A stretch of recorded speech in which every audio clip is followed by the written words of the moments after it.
আসসালামু আলাইকুম, কেমন আছেন সবাই? আশা করছি সবাই খুব খুব ভালো আছেন। আমি আর সাবাটাও আলহামদুলিল্লাহ ভালো আছি। তবে দিনের শুরুতে বৃষ্টি দেখেই মনটা খারাপ হয়ে গেল।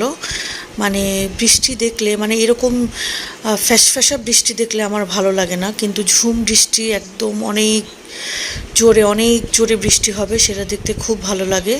আর যেহেতু সূর্যের দেখা নেই তাই আমার গাছগুলো নিষ্প্রাণ হয়ে আছে, ফুলও ফুটছে না তেমন একটা, অল্প একটু আধটু একটা দুইটাই গাছে ফুল ফুটেছে। তারপরে হচ্ছে বাগানটা দেখে বারান্দা বাগানটা দেখে আসলাম সাবাহাতের টিফিন রেডি করতে। তাকে আজকে নাগেটস দিয়েছি, এরপরে তাকে স্কুলে দিয়ে আসলাম। আসার সময় হচ্ছে পরোটা আর হচ্ছে অনেক দিন পরে ডাল ভাজি আনলাম, যেহেতু শাশুড়ি মা এইসব খাবারই পছন্দ করে। আর আমার জন্য আবার ডিম বয়েল করে নিলাম।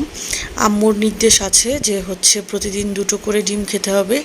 ইদানিং অসুস্থ হওয়ার পর থেকে আমার মাথাও কাজ করে না, আর কাজও সব কিছু আমার স্লো হয়ে গেছে। তো যাই হোক, শাশুড়ি মা এসেছে, উনি আসলে আমি ট্রাই করি ওনার পছন্দের খাবারগুলো রান্না করতে।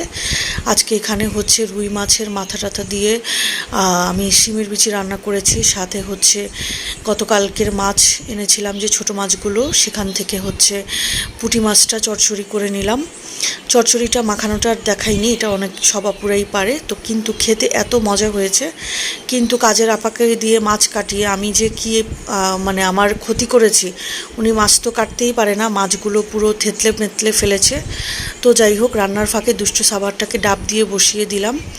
তো স্কুল থেকে এসেছে, তার ঘুম ঘুম পায় ইদানিং, আর বৃষ্টি হচ্ছে, আর আমিও হচ্ছে আজকেও ডাবটায় নারিকেল হয়েছে তো খেয়ে সাবার করে ফেললাম। নারিকেল হোক আর পাতলা শাঁস হোক আমার খেতে খুবই ভালো লাগে, আমার পানির থেকে এই শাঁসটা আমার ভালো লাগে। এরপরে বাকি রান্নাটা করছি, এখানে হচ্ছে পেঁপে ভাজি করছিলাম। যেহেতু ছোট মাছ তাই সাবাত তো খেতে পারবে না, এই জন্য ডিমও ভুনা করে নিলাম। তারপরে হচ্ছে বিকালের দিকে পাখিগুলোকে দেখতে আসলাম। তাদের হচ্ছে বৃষ্টি হলে আমি হচ্ছে প্রত্যেক দিনই বিকালের দিকে এরকম করে একটা তাওয়াল পাতলা কাপড় দিয়ে তাদেরকে ঢেকে রাখি, যাতে বৃষ্টির ফোঁটাগুলো ডিরেক্ট তাদের গায়ে না আসে। তো তাদেরকে দেখে ঠেকে গেলাম যে তারা কেমন আছে। তারপরেও দেখলাম যে বৃষ্টি কমছে না। এরপরে সাবহাতকে একটু ঘুম পাড়িয়ে দিলাম। তারপরে সন্ধ্যায় শাশুড়ি মা বললো যে চলো একটু হেঁটে আসি, বৃষ্টি হোক আর যাই হোক একটু ঘুরে আসি। তারপরে বাসার নিচে নামলাম, নেমে হচ্ছে কোনো কিছুই পাচ্ছি না, আমরা যাব যে কোনো অটো নেই, কিছু নেই। অনেকক্ষণ দাঁড়িয়েছিলাম, তো দাঁড়িয়ে দাঁড়িয়ে দেখলাম বাগান বিলাস গাছটা কি সুন্দর ফুলে ফুলে ছেয়ে গেছে, তাই একটু ভিডিও ক্লিপস নিতে ভুলে গেলাম না। আর এই যে দেখেন রাস্তা কেমন শুনশান নীরব হয়ে আছে, সন্ধ্যা, অথচ দেখে মনে হচ্ছে রাত 11টা-12টা বেজে গেছে। এরপরে আসলাম এখানে টুকটাক এয়ার ফ্রেশনার কেনার দরকার ছিল, এই জন্য আসলাম। এখানে এসে দেখি বিভিন্ন প্রোডাক্টের উপরে ওনারা হচ্ছে buy 1 get 1, buy 2 get 1, buy 3 get 1 এরকম অফার দিচ্ছে। তো দুষ্টুটাকে হচ্ছে একটা ঝুড়ি ধরিয়ে দিলাম। এরপরে হচ্ছে আমার জন্য শ্যাম্পু নিলাম, সাবাহাতের জন্য টুকটাক কিছু নিলাম। এরপরে সাবাহাত ফ্রুটস দেখে বলছে সে হচ্ছে অরেঞ্জ খাবে, তারপরে তার জন্য অরেঞ্জ নিলাম। এরপরে হচ্ছে টেস্টুরিতে বসলাম, তার আগে সে হচ্ছে একটা